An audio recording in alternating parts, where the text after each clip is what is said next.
കണ്ണൂർ നഗരത്തിലെ ജവഹർ സ്റ്റേഡിയത്തിന് സമീപമുള്ള multi level car parking കേന്ദ്രം ഉടൻ തുറന്നു നൽകണമെന്നാവശ്യപ്പെട്ട് LDF പ്രതിഷേധം സംഘടിപ്പിച്ചു. കേന്ദ്രത്തിന് മുന്നിൽ നടന്ന പ്രതിഷേധ പരിപാടി കണ്ണൂർ മണ്ഡലം LDF സ്ഥാനാർത്ഥി രാമചന്ദ്രൻ കടന്നപ്പള്ളി ഉദ്ഘാടനം ചെയ്തു. മാർച്ചിൽ നടന്ന പരിശോധനയിൽ ഇലക്ട്രിക്കൽ ഇൻസ്പെക്ടറേറ്റ് അപാകതകൾ കണ്ടെത്തിയതിനെ തുടർന്നാണ് പാർക്കിംഗ് കേന്ദ്രം അടച്ചുപൂട്ടിയത്. LDF നേതാക്കളായ PK Sabareesh, advocate P Ajayakumar തുടങ്ങിയവർ പരിപാടിയിൽ സംസാരിച്ചു. നിലവിൽ ഇലക്ട്രിക്കൽ ഇൻസ്പെക്ടറേറ്റിന്റെ അനുമതി ലഭിച്ചിട്ടും കോർപ്പറേഷനും പൂനെ ആസ്ഥാനമായ എജുസോഫ്റ്റ് എന്ന കരാർ കമ്പനിയും തമ്മിലുള്ള സാമ്പത്തിക തർക്കമാണ് കേന്ദ്രം തുറക്കുന്നത് നീണ്ടുപോകാൻ കാരണം. 24 ലക്ഷം രൂപയാണ് കുടിശ്ശികയെന്ന് അമൃത് ഉദ്യോഗസ്ഥർ വാദിക്കുമ്പോൾ അറ്റകുറ്റപ്പണികളും ഉപകരണങ്ങളുടെ മോഷണവും കണക്കിലെടുത്ത് 64 ലക്ഷം രൂപ വേണമെന്നാണ് കമ്പനിയുടെ നിലപാട്. ഈ പ്രതിസന്ധി പരിഹരിക്കുന്നതിനായി കോർപ്പറേഷനും കമ്പനി പ്രതിനിധികളും തമ്മിലുള്ള ഓൺലൈൻ ചർച്ചകൾ നടന്നുവരികയാണ്.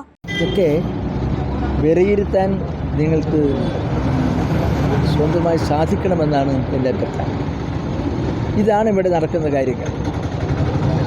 ഇടതുപക്ഷ ജനാധിപത്യ മുന്നണിയെ സംബന്ധിച്ചിടത്തോളം ഈ സംസ്ഥാനത്ത് അതുപോലെ തന്നെ നിയോജകമണ്ഡലത്തിൽ ജനങ്ങളോട് പറയുന്ന കാര്യങ്ങൾ എല്ലാം ഒന്നാണ്. അഴിമതിരഹിതമായൊരു ഭരണകൂടം, ജനങ്ങൾക്കൂടി പ്രവർത്തിക്കുന്ന ഒരു ഭരണ സംവിധാനം, വാഗ്ദാനങ്ങൾ നിറവേറ്റുന്ന ഒരു ഭരണകൂടം. അതാണ് സർക്കാർ പിണറായി വിജയൻ്റെ നേതൃത്വത്തിൽ കേരളത്തിൽ ഉണ്ടായത് എന്നതുകൊണ്ട് ജനങ്ങൾ വീണ്ടും അദ്ദേഹത്തെ അധികാരത്തിലേക്ക് എത്തിക്കാൻ വേണ്ടിയുള്ള തീരുമാനം എടുത്തു കഴിഞ്ഞിരിക്കുകയാണ്. ആ പോരാട്ടത്തിൻ്റെ പാതയിലാണ് കേരളം മുഴുവൻ.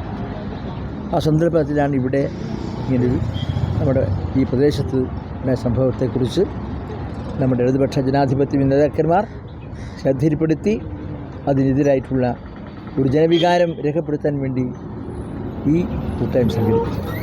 അതിൽ ഉൾക്കൊള്ളുന്ന വിഷയങ്ങളും അതിൽ അന്തർഭവിച്ചു നിൽക്കുന്ന താല്പര്യങ്ങളും എല്ലാം മനസ്സിലാക്കി നിങ്ങളും ഇത്തരത്തിലുള്ള ചെയ്തികൾക്കെതിരായിട്ടുള്ള ഒരു രംഗത്തിറങ്ങുന്നതിന് സന്നദ്ധമാകണമെന്ന് മാത്രമേ ഞാനിവിടെ ഹ്രസ്വമായി ചൂണ്ടിക്കാണിക്കുന്നുള്ളൂ. നിരവധി പരിപാടികൾ നടന്നുകൊണ്ടിരിക്കുന്ന ഇടയിലാണ് ഇങ്ങനെ ചർച്ച. അതെല്ലാ കാര്യങ്ങളും പകൽ വെളിച്ചം പോലെ ജനങ്ങൾക്ക് അറിയാവുന്ന കാര്യമാണ്. ആ പകൽ വെളിച്ചം പോലെ നടന്നുകൊണ്ടിരിക്കുന്ന നിരവധി കൃത്യങ്ങൾ എന്താണ് എന്ന് മനസ്സിലാക്കി ജനങ്ങളെ ബോധ്യപ്പെടുത്താൻ നിങ്ങളും നിങ്ങളുടേതായ പങ്ക് വഹിക്കണമെന്നാണ് എനിക്ക്. Prime vision news, Iritty.